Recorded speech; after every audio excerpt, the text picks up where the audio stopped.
Bienvenue sur Un Duo Rolliste pour la suite de Powers in the Dark. Dans l'épisode précédent, Morgan s'est entretenu avec son client, Umesh Chopra, qui lui a raconté comment il avait tué le héros du quartier, Boom Boom Tonight. Mais certains faits font penser à Morgan qu'il s'agit peut-être d'un coup monté. L'avocat se met donc en quête de preuves. Il est 9h du matin, sur une petite place tranquille de la borne Ouest 1, où un food truck embaume l'air d'épices orientales, Morgan va interroger les parents d'Umesh. Donc tu te retrouves devant ce food truck qui s'appelle glorieusement Maison Mumbai. Et donc les parents du jeune Umesh Chopra te regardent donc une fois plus. Tu vois celle que tu penses être sa mère, donc une dame relativement dans la soixantaine, bien marquée par le temps, qui s'est mise à pleurer quand tu as parlé de son fils. Et tu vois l'homme qui est aussi derrière le comptoir dans le food truck, qui lui aussi doit avoir peut-être un peu plus que la soixantaine bien passée, avec une grosse moustache très brune et très fournie, et qui te regarde un peu avec hésitation quand tu as parlé de son fils, et qui probablement attend que tu dises autre chose. Et donc il est un peu dans l'attente. Bonjour, donc je suis Morgan Girard, je suis l'avocat de votre fils et je voudrais améliorer le dossier qui est actuellement en état pour lui donner des meilleures chances Donc tu de vois tous les poursuivre deux, ils une se vie regardent. décente.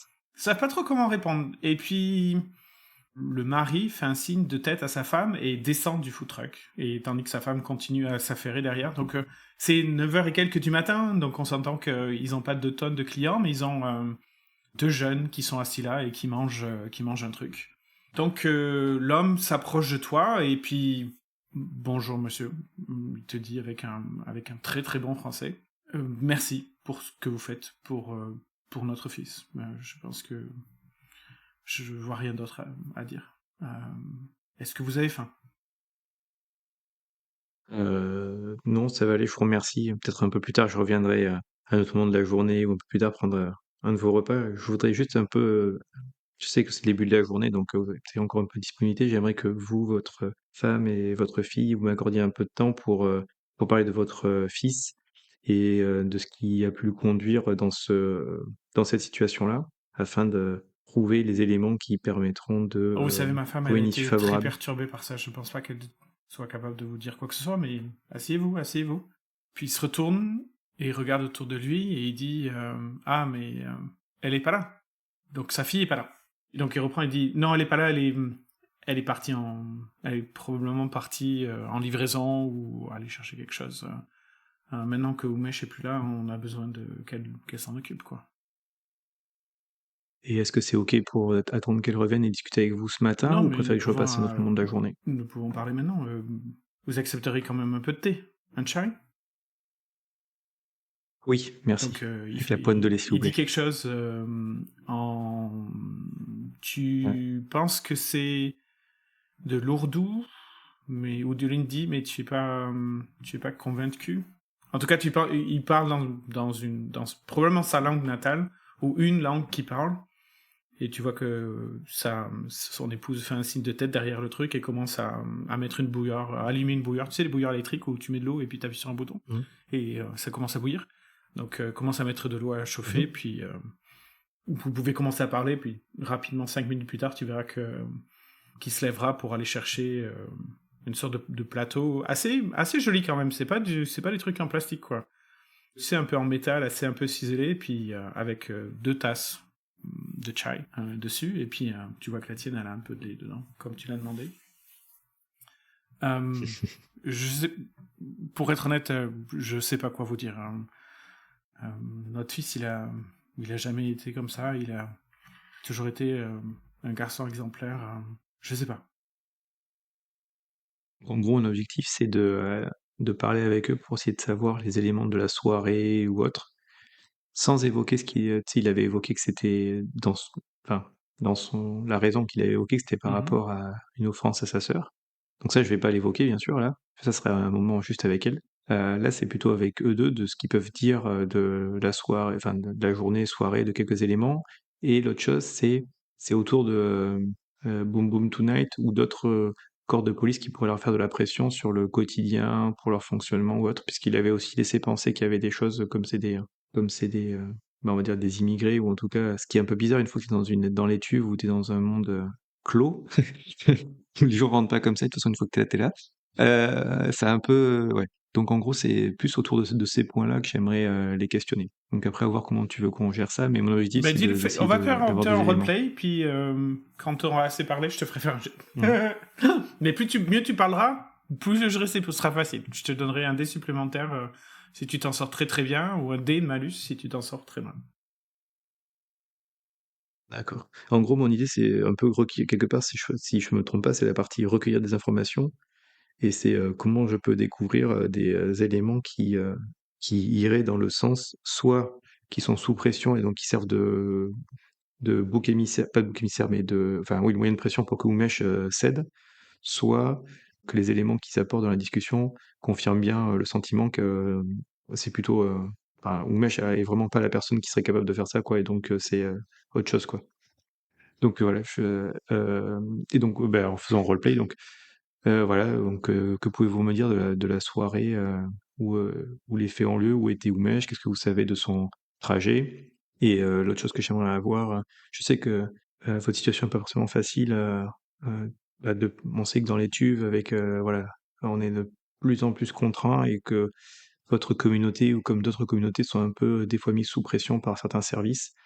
Donc je voulais savoir si comment était votre situation, à la fois financière, de sécurité ou autre, et s'il y avait des éléments Tu vois qu'il que vous regarde avec voudriez un porter air à un mon peu attention. circonspect. Euh, Attends, juste avant de finir le roleplay, juste avant de finir le roleplay, que tu redémarres, pour cette partie-là, j'aimerais Ah, utiliser un flashback, parce que ce que j'aimerais, c'est avoir dit, puisqu'on sait que c'était une communauté d'immigrés, que j'étais un avocat de la défense pour les différents dommages collatéraux et tout, donc ce que j'aimerais, c'est pouvoir, dans ce flashback, enfin, je sais pas si c'est un flashback ou pas, mais l'idée, c'est de me rappeler des éléments sur leur communauté et tout ça, et que j'aurais travaillé pour eux à un moment donné, et donc pouvoir utiliser ce souvenir pour avoir, en gros, tisser des liens, que, tu vois, ils se sentent vraiment en confiance, quoi. Donc, par exemple, imaginons que cette communauté-là, elle a été un jour dans un des dossiers que j'ai suivi, et donc j'ai pu lier, enfin, professionnellement, quoi, une relation avec leur chef de communauté, ou plutôt le gars qui représente un peu cette communauté-là un peu plus.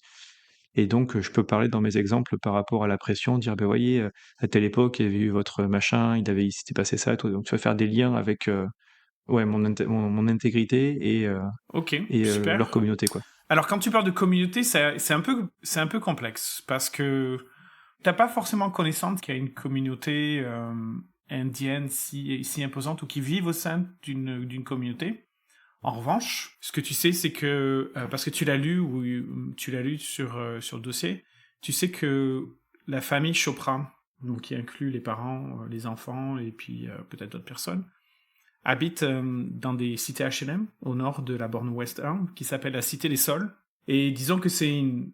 Alors, c'est pas une cité à problème comme les cités à Marseille, de Marseille Nord, mais c'est peut-être un des endroits euh, les plus compliqués côté social, etc. Pour la simple et bonne raison, c'est parce que probablement même avant que le bouclier soit mis en place, c'était déjà des sortes de cités ghetto où en fait ils mettaient tous les étrangers, les populations qui n'étaient pas forcément assez aisées. Donc en fait ils ont créé donc la ville ou le quartier ou la borne en l'occurrence parce que c'est plus local, hein, ça reste quand même la borne ouest. La borne a une sorte de plan urbain où ils ont décidé de regrouper plusieurs minorités ensemble et de minorités qui n'étaient pas forcément très riches. Et donc du coup, ça a créé cette espèce de zone de tension naturelle avec les autorités, avec la ville, avec ça. Donc peut-être que tu aurais pu intervenir dans un cas qui impliquait quelqu'un de la Cité des Sols, mais à ta connaissance, il Ouais, n'y a pas tout à fait, ouais. forcément une communauté indienne, tu vois, ou tu sais, un truc très, très proche. Même en l'occurrence, Hmm. à ta connaissance, il n'y a pas tant que ça de communauté indienne dans les Tuves en tant que telle. Donc, Non, mais après, comme ce que tu disais, vu qu'ils vivent dans une cité, il doit y avoir des associations de quartier, ou trucs comme ça, et j'ai pu très bien traiter un dossier qui impliquait Voilà. cette Donc, association de quartier, quoi. Sauvage, je pense que c'est pas la fin du monde. Ça va juste te coûter un point de stress. Et alors, ce serait Ok, quoi, très alors, bien. à ton Ouais. avis, comme attribut que tu pourrais lancer? Ok. Donc, Bah, on c'est va le dire socialiser, hein. contrôler standard. Et donc là, Voilà. j'ai deux, donc je lance 2 dés et on regarde ce qui se passe. Allez, Allez. les premiers jets. Bah, c'est 5 le meilleur dé. Donc, 5. Réussite mitigée. en fait, tu te souviens que tu as travaillé en coordination avec la Maison des Jeunes de la borne Ouest 1 Nord. Et toi qui fais partie de l'étuve, tu sais que la Maison des Jeunes, comme on les appelle, en fait, il y en a beaucoup. Elles sont réparties sur l'ensemble du quartier. Et toutes ces maisons des jeunes-là, elles ont une particularité, c'est qu'il y a un hyper dominant qui est un peu le sorte de protecteur grand frère du quartier. Et son rôle, c'est une sorte d'éducateur spécialisé, mais qui utilise ses pouvoirs de hyper, qui sont peut-être un peu plus un peu plus extraordinaires que la normale, peut-être, dépendamment de la zone. Et donc, tu as déjà rencontré ce hyper. Donc, en l'occurrence, il s'appelle Lumino. Luminon. Et juste pour clarifier ce que tu m'as dit, c'est un hyper pour toutes les maisons des jeunes, ou Chaque c'est maison des chaque jeunes maison a des jeunes son a son hyper. hyper? C'est une sorte de réseau de maisons des jeunes, mais qui est au niveau de l'ensemble du quartier. C'est pas au niveau chaque borne a ses maisons des jeunes, mais c'est une sorte de réseau d'entraide de maisons des jeunes. Oui, oui, c'est clair. Les maisons des jeunes, elles se construisent et pour être viables et efficaces, elles C'est élisent ça. où elles Chaque ont maison un des hyper. jeunes du Voilà. quartier, de l'étude, donc de tout le quartier, donc dans toutes les bornes du quartier, il y a une ou plusieurs maisons des jeunes. Et chaque maison des jeunes est connue pour avoir un hyper qu'on appelle une vigie. On les appelle les vigies des bornes. Donc Ok. tu utilises donc tu fais du name dropping avec Lumino. Donc comment tu approches son nom, comment tu le mentionnes? Bah, quand je lui évoque le fait des éléments qui peuvent aider, je lui dis voyez, pensez bien à tous les dossiers parce que quand j'avais travaillé avec Luminon sur telle affaire, grâce à tel élément et tel élément, voilà, on avait pu démontrer que ce groupe de jeunes n'avait pas été impliqué et ça avait pu voilà, libérer. La police ne les a plus embêtés tout derrière. Enfin, j'essaie de montrer que comment on avait travaillé quoi, en ayant cherché des éléments qui en delà des apparences quoi, puisqu'on a tendance des fois à pousser Ok. les apparences sur une Étant personne donné que quoi. tu as fait une réussite mitigée, donc tu vois que il Mhm. reconnaît le nom et donc ça te donne un peu plus de poids dans ton argumentation. Ceci dit, peut-être qu'il connaît pas bien la situation ou etc. Donc ça n'a pas forcément un impact super fort sur ce qu'il va raconter. Euh, ou ça a moins d'impact que ceux que tu t'attendais quoi. Et donc il te dit Ok. que Umesh faisait ses livraisons ce soir-là, comme tous les soirs, où il travaillait pour le food truck, pour ses parents. Et puis, il avait un carnet de livraison, puis il faisait ses livraisons sur sa mobilette. Il se souvient pas particulièrement que c'était une soirée très chargée en tant que telle, en termes de livraison ou en termes de clients. Il te dit que ça varie en fonction des humeurs des gens. Euh, mais en gros, il te dit qu'il n'y a rien eu de spécial, quoi. Donc on a au moins un minima toutes les adresses de livraison de cette soirée-là, pour savoir dans quel quartier il a été, à quel endroit, voir s'il avait pu arriver à proximité de la zone ou pas, quoi. S'il l'a fait durant son, entre Oui. guillemets, son temps de service ou pas, quoi. Bref, je récupère ces Ok. infos-là, ouais, comme ça, Il n'y a pas de ouais. problème. Il te dit qu'il va que sa fille te les textera dans la soirée. Mm. Et Mhm. puis, donc tu finis cette conversation, puis il te regarde d'un air intense, et tu vois que sa femme, même si elle s'affaire quand même pas mal, son épouse, même si elle s'affaire pas mal derrière le camion, tu vois qu'à un moment, une fois que tu as fini cette conversation, elle te demande, mais vous pensez que vous allez pouvoir faire quelque chose pour Umesh? Je ferai tout ce qui est possible pour, et j'ai besoin d'avoir Mais des éléments pour cela. concrètement, ça veut dire que vous allez le sauver ou pas? Si je peux prouver que dans les éléments même que lui a évoqués, il n'y a rien de concordant avec la possibilité d'avoir exécuté le geste, Mais il on a devrait avoué, pouvoir le ça sortir de serait là. pas déjà... C'est pas comme ça que marche la justice française? Alors, oui et non. Avouer, c'est bien, mais avouer quelque chose qu'on n'ait pas été en mesure de faire, c'est juste, on peut se dire que ça a été soumis à la pression, au stress Au et voilà. stress de quoi? Ça peut être plein de raisons, madame, vous savez, vous savez, avec les questions, les enjeux, d'être interrogé, on peut être plus ou moins fragilisé et se dire, bah, pour Ah, arrêter, bah, je vais leur la dire oui, je l'ai fait, pression voilà de quoi. la police. Hmm. L'impression de la situation, ouais. Pourquoi vous pensez qu'il y a d'autres raisons qui pourraient avoir fait que si Umesh ne l'avait pas fait, c'est quand même déclaré coupable? Et je le regarde très intensément quand il fait ça pour voir si je décifère dans son regard s'il a l'air d'avoir d'autres idées derrière. S'il en gros, on m'a mis un pistolet sur la tempe pour que je dise à mon fils, Alors, oui, il porte-toi te fait un coupable. geste comme s'il ne voyait rien, mais rien ne t'empêche de faire. Ben là, je pense que tu peux faire un petit test pour ça. Oui, ça serait quoi? C'est investiguer? Ou non, Plutôt ça une serait pas compétence investiguer, parce sociale que c'est plutôt on est dans la... socialisée. Bah, c'est Allez, socialisé alors. si tu penses que c'est socialisé, on va faire socialiser. Moi, ça me va. De toute façon, c'est toujours en train de parler et de regarder ses gestes, donc ouais. Je pense que c'est Bah, plutôt j'ai toujours que 2, investiguer, c'est parce toujours que si pareil. tu fais pas lui parler, t'essayes de deviner ce qu'il pense ou de faire tomber le masque. Donc, Ok, donc quand t'as rien dans investiguer, c'est un dé, c'est ça? Ah non, c'est 2 dés, quand t'as rien, tu prends et 2 tu dés, tu gardes prends le le plus bas. moins bon. Mais tu peux prendre du stress pour rajouter un dé. Ou sinon, je peux te proposer une contrepartie. Mais la contrepartie, ce sera, il va te dire quelque chose, mais après, il va complètement se renfermer et tu vas devoir partir parce qu'il voudra aucun des deux ne voudra te parler pour le moment. Voilà. Ouais, je l'aurais un peu offensé, quoi. Ça te coûte pas de Et ça me stress. coûte pas de Mais stress, ça hein. va se passer quel que soit le résultat de ton jet, quoi. Ouais, ça va. De toute façon, la fille est pas là, il faut que je la voie plus tard, donc ça peut être coupé court, et voilà, très bien. Donc là, ça marche Donc là, comment? maintenant, t'as Je un regagne un dé. dé de plus? Un Et je seul vais dé, dire mais que pas de malus. c'est Ok. désespéré, effet standard. Ok, donc 4, c'est une réussite J'ai fait 4. mitigée. Tu Ouais. décèles que même si sous son air qu'il essaye d'être le plus placide, tu sais, la poker face, tu es totalement convaincu qu'il Mhm. te dit même pas la moitié de ce qu'il pense. Et peut-être que tu lui fais la réflexion de Super. manière peut-être pas forcément super à droite, et là le gars vraiment s'offense. Et s'il monte sur ce Mhm. grand chevaux, il dit, vous me traitez de menteur, comment osez-vous venir chez moi? Et donc tu vois ce type de réaction très... très anormal parce qu'il avait une tone très humble, etc. Puis là, tu l'as juste, c'est comme si tu poques et puis tout d'un coup, il part en flamme, quoi. Et puis Ok. avec un grand air ou très théâtral, il se lève et il te demande de quitter sur le champ son restaurant et t'en aller. Et donc là, je me lève et je lui dis, bien, je pars. Par contre, donc je laisse ma carte. Et pour pas vous importuner, vous direz à votre fille de passer à cette adresse-là pour me donner les éléments, s'il vous plaît, que je puisse Tu vois aussi discuter avec qu'il elle. regarde la carte Et et il dit je rien. pars. Tu vois qu'il a même tu sais la bouche qui tremble un peu Ouais. tu décèles clairement Mhm. que c'est quelqu'un qui est très humble, mais qui est très fier. Je veux dire, c'est probablement un de ses traits de caractère.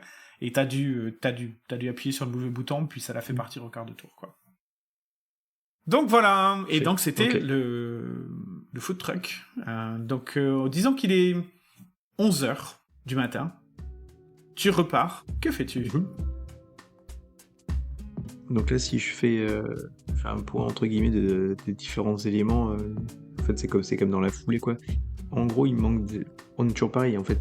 C'est toujours le mobile, l'opportunité. Et si on regarde l'opportunité, il y a l'histoire du taser, d'être sur place, et le coup de téléphone qui dit Mhm. qu'il était dans le secteur. Donc pour moi, il y a ce point-là. Et en fait, le mobile, donc toujours l'histoire de cette sœur ou pas, ou l'histoire de la pression de... Enfin, en fait, qu'est-ce qui aurait pu pousser quelqu'un à vouloir éliminer BBT? Et on a aussi Patogi, son pote qui était là et qui l'a laissé, enfin ils sont séparés et tout. Donc le mobile, c'est pourquoi s'en prendre à ce flic-là, même s'il y avait un peu de violence ou autre. Il y a deux cas de figure, soit quelqu'un je pars du principe que lui l'a fait, faut essayer de vraiment comprendre ce qu'il aurait pu faire à sa sœur. Si je pars du principe qu'il est carrément pas possible qu'il l'ait fait, comme on a dit, le gars il faisait 450 kilos, il faut le traîner sur le truc. Donc on lui demande de se déclarer, donc pareil, est-ce que c'est parce qu'il y a quelqu'un qui a pris quelque chose sur sa sœur ou sur sa famille, ou ça, mais en tout cas, si on veut faire ça, c'est qu'on voulait se débarrasser de BBT, donc pourquoi on veut se débarrasser de gars-là? Qu'est-ce qu'il y a de pas net dans son truc, sachant qu'il était censé être une star? Enfin, une star. Il avait une certaine célébrité pour ce qu'il avait fait comme acte, donc il y a certainement un complot, et mon idée, c'est pas forcément de trouver les responsables, c'est juste de démontrer, parce que je suis avocat, je suis pas le détective, mon but, c'est de montrer que, avec les éléments qu'on a, il n'y a rien qui veut vraiment prouver qu'à cette heure-là, Umesh était capable, en capacité de taser le gars, de le traîner et de le noyer, quoi. Donc il faut trouver les éléments juste qui mettent le doute pour que lui soit Surtout pas que, étant plus donné que que ça, tu es quoi. déjà que tu es sur la dernière ligne droite avant le procès, donc tu sais que là maintenant, Mm. la seule option, à moins que tu trouves un truc qui est tellement flagrant que tu sois capable de demander au juge de déclencher d'autres enquêtes, mais là c'est bouclé, quoi. Là, une fois de plus, la plupart du temps, et ça c'est ton expérience. Alors t'as jamais fait de pénal, le pénal c'est pas ton truc, mais c'est ton milieu, ça reste quand même ton milieu. Tu sais que la plupart du temps, juste avant dans les 2 ou 3 semaines avant le procès, étant donné que l'instruction a déjà été complétée, elle est fermée, et donc il n'y a plus de juge d'instruction, ça a été transféré au juge des assises. La plupart du temps, les avocats du pénal, la seule chose qu'ils font, c'est qu'ils cherchent des témoins, qu'ils préparent les témoins pour les appeler pendant le procès et pour faire en sorte de créer exactement ce que tu dis, pour créer ce doute qui va faire que il pourra pas être accusé coupable parce que ce sera pas évident. Alors, ce qui joue dans ta défaveur, bien évidemment, c'est que il est coupable, il a dit qu'il était coupable.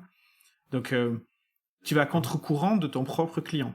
Donc ça va être très dur à défendre en face de n'importe quel juré, parce que quelqu'un dit oui je l'ai fait, et toi tu dis ouais, je travaille pour lui, mais en fait non, il l'a pas fait.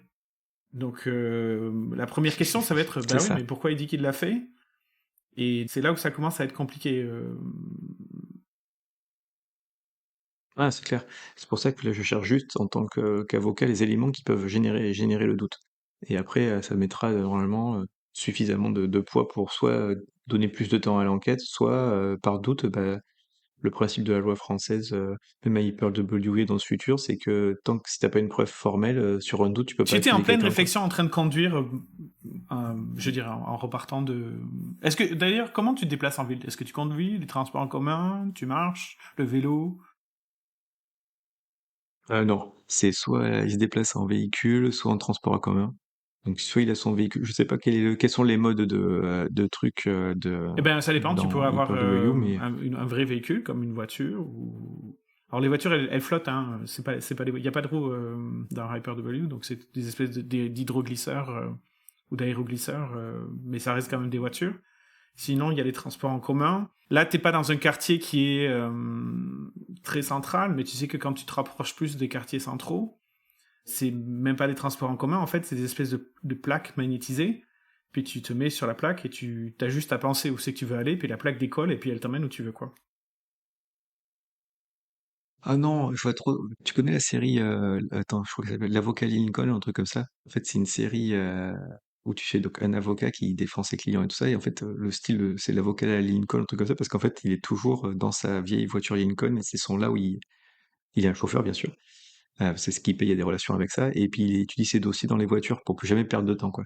En fait, je me verrais bien faire ce truc-là, tu vois. Donc, vu qu'on est un truc moderne avec autopilote ou machin, en fait, j'ai un véhicule et je me déplace avec le véhicule et dedans, je continue à travailler, quoi.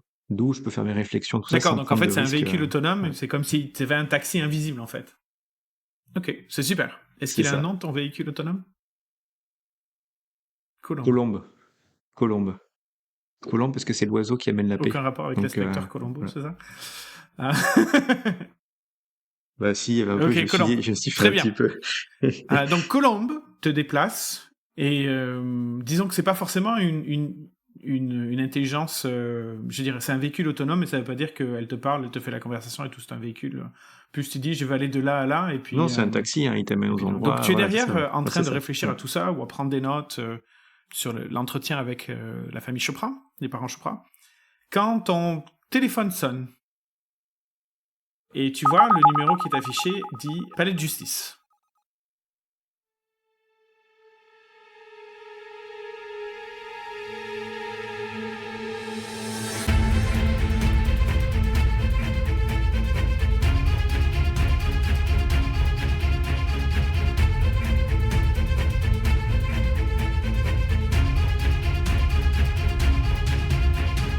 L'entretien avec les parents Chopra n'a pas été aussi productif comme Morgane le pensait. Morgan en sort avec encore plus de questions que de réponses. Quelle va être sa prochaine étape? Vous l'apprendrez dans le prochain épisode. D'ici là, envoyez-nous votre avis sur cette nouvelle campagne sur les réseaux sociaux, Blue Sky, Mastodon, YouTube ou sur notre site web, indurolist.net. Cela nous ferait vraiment plaisir d'avoir votre feedback. Le jeu de rôle à deux, tout le monde peut en faire. C'est une expérience de JDR à la fois familière et différente, alors laissez-vous tenter. Et surtout, souvenez-vous, si vous y prenez du plaisir, c'est que ça marche. Allez, salut!